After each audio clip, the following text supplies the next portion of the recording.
Congressman Hurd, thank you very much for joining us here on this program. It's nice to have you back. Thanks for having me on. Let me start with a question about the Department of Justice supporting that Texas voter ID law that was essentially a reversal from the Obama administration. You know the new developments overnight on that. Do you believe that Texas should be appealing yesterday's ruling?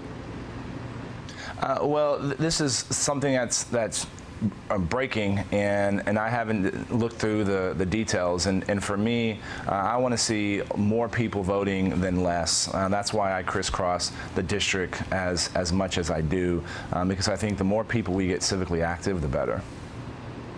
Do you support the voter ID law as it stands currently? You know, I think what we ran under the last 3 elections has been the same law, and I think you should be able to produce an ID to confirm that you are who you say you are. I also think we should have the broadest type of forms of identification that can be used as ID.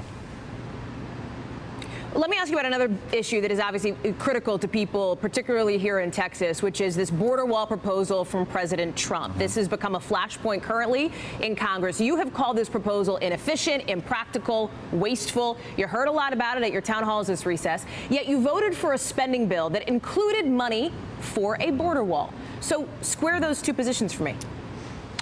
Well, I actually was one of 5 Republicans that voted against putting the wall money into the appropriations. Right? There was a vote to include that $1.5 billion. I was against that, but the final vote was a vote for the largest pay raise for our military. It was a vote to increase funding to our VA clinics. It was also a vote to fund the organization that's responsible for protecting the United States from a nuclear war.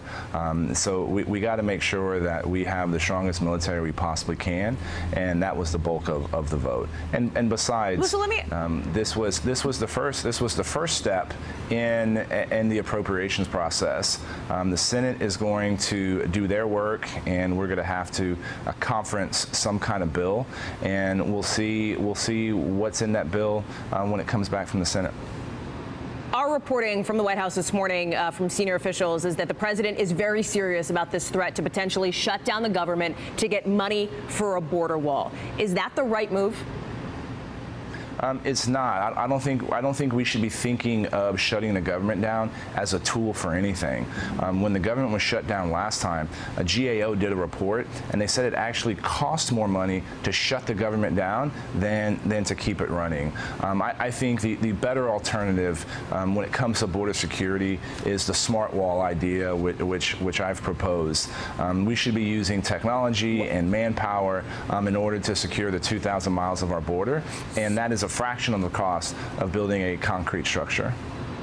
What is going on behind the scenes then to try to prevent this kind of a government shutdown from happening if, in fact, Congress does not support money for this border wall? Well, what's going on behind the scenes is trying to make everybody comfortable with, getting them to think about the outcomes of border security. It's 2017 and we haven't secured our border, and every mile of the border is different from every other mile. And there's places along the border where it takes Border Patrol, their response time is measured in hours to days. And if the response time of Border Patrol is measured in hours or days, a physical barrier, a wall is not actually a physical barrier. So educating members on the realities of what goes on along our border, and that's something I try to do because I have more border than any other member of Congress. Let me ask you this, too, because McClatchy is reporting the president's top aides are pushing for this deal, essentially, this immigration deal that reportedly would offer protection for Dreamers in exchange for legislation that does pay for a border wall. Could you sign on to a deal like that? I always got to look at the details of the deal first, and I think if some issue, yeah, I'm open to it because look, there are some elements, there are some places where a physical barrier does make sense, but if this is a broader package, you got to look at the details before making any kind of decision. But I don't think we should be shutting the government down for any reason, especially not building a concrete structure. step back for a second more broadly. Talk to me about President Trump, because in reaction to his comments about Charlottesville that have obviously made a lot of news, you said this on TV this week, quote, "I tell people all the time we didn't elect an emperor, we elected a president, and the Republican Party is broader than just one individual." In your view, 30,000-foot view, do you believe Donald Trump is the leader right now of the Republican Party?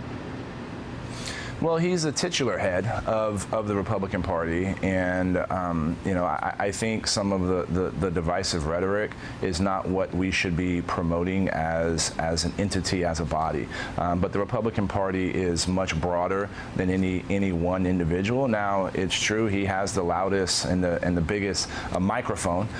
He has the bully pulpit, but you know, my job is to represent the people in my district, and I try to do that in a way by focusing on what unites us and not what divides us. Do you support his renomination in 2020? He's clearly running. He's been on the campaign trail this week. Yeah. Look, 2020 is a really long ways away. Shouldn't that be a question that gets a simple yes from a Republican member of Congress? You know, maybe it should, maybe it shouldn't, but it's hard for me to ever think past the next election, and the next election I'm worried about is my re-election in 2018. You worried about it? You concerned about some of the challengers that you're going to face? No, not at all. Look, you know, this isn't rocket science. It's you know, work hard, be honest, tell people what you're doing and why you're doing it. And you know, I've had nothing but tough re-elections. And when it comes time for the residents of the 23rd district to go in that voting booth and grade my paper, I've gotten a passing grade, and I'm pretty confident that's going to happen in 2018. Okay.